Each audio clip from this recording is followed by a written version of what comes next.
សេចក្តីស្មោះត្រង់មានតម្លៃណាស់សេចក្តីស្មោះត្រង់គឺជាលក្ខណៈផ្លូវចិត្តម្យ៉ាងដែលកំណត់តម្លៃរបស់មនុស្សចិត្តស្មោះត្រង់នឹងបង្កើតឲ្យមានសកម្មភាពសុចរិតសម្ដីដែលជាភាសាដួងចិត្តទាំងឡាយជាទូទៅតែងតែជ្រួតជ្រាបដល់បេះដូងរបស់អ្នកស្ដាប់ហើយធ្វើឲ្យពួកគេរំជួលចិត្តស្រក់ទឹកភ្នែកបានគឺសុទ្ធតែចេញពីដួងចិត្តដ៏ស្មោះត្រង់ហ្នឹងឯងគេអាចនឹងមិនឲ្យតម្លៃទឹកចិត្តដ៏ស្មោះត្រង់របស់យើងតែយើងមិនអាចបន្ថោខ្លួនឯងដោយបំភ្លេចចោលឬជន់ឈ្លីចំពោះមនោសញ្ចេតនារបស់យើងបានទេ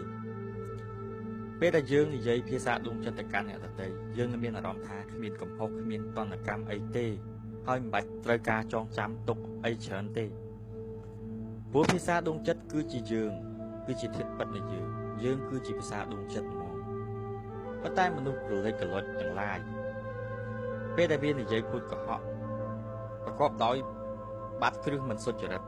បាត់គ្រឹះមិនស្មោះត្រង់វាច្រើនតែចងចាំសម្ដីវាទុកវាខិតខំចងចាំណាព្រោះវាខ្លាចផ្លាត់ខ្លាចភ្លាវថ្ងៃក្រោយនិយាយទៅគឺចាប់វាបានគេយល់ពីវាអញ្ចឹងហើយបានមានឧទាហរណ៍ច្រើនណាស់ដែលជាតលហិកបង្ហាញថាសេចក្តីស្មោះត្រង់គឺជាតម្លៃហើយវាគឺជាគុណធម៌មួយដែលនាំឲ្យអ្នកដទៃនឹងពាល់ហើយរំជើបរំជួលបានសូម្បីតែឆ្កែមួយក្បាលដ៏ស្មោះត្រង់ក៏អាចធ្វើឲ្យយើងនឹងស្រក់ទឹកភ្នែកដោយសារវាដែរ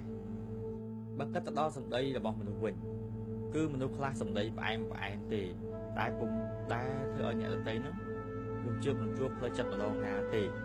ព្រោះអីព្រោះថាបុគ្គលនោះមិនមានបាតគ្រឹះដួងចិត្តដ៏ស្មោះត្រង់ទេហេតុនេះអ្នកស្ដាប់ពាល់ត្រឹមតែដួងចិត្តដ៏គ្រោតគ្រាតរបស់គេតែប៉ុណ្ណោះផ្ទុយពីនឹងម្ដាយឪពុក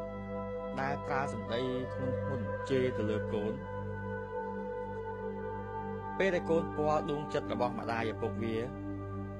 កូនអាចស្រក់ទឹកភ្នែកភ្លាមព្រោះវាស្ដាប់ឮសម្ដីធ្ងន់តែដួងចិត្តរបស់ម្ដាយឪពុកវាគឺថាកូនហើយម្ដាយឪពុកបារម្ភពីកូនណាស់ត្រង់នឹងបានថាពេលខ្លះសម្ដីអាចនឹងគ្រោតគ្រាតប៉ុន្តែពេលដែលយើងពាល់ដល់ដួងចិត្តរបស់អ្នកនិយាយ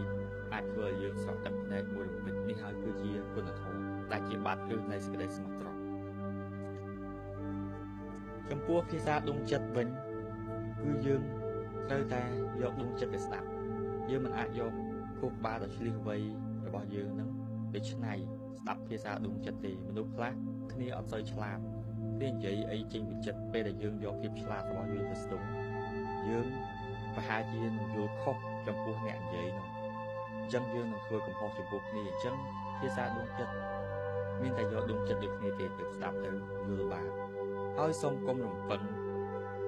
ភាពស្មោះត្រង់ពីមនុស្សថោកទាបព្រោះវាគ្មានសន្តានជាបាតគ្រឹះនៃសេចក្តីស្មោះត្រង់ទេ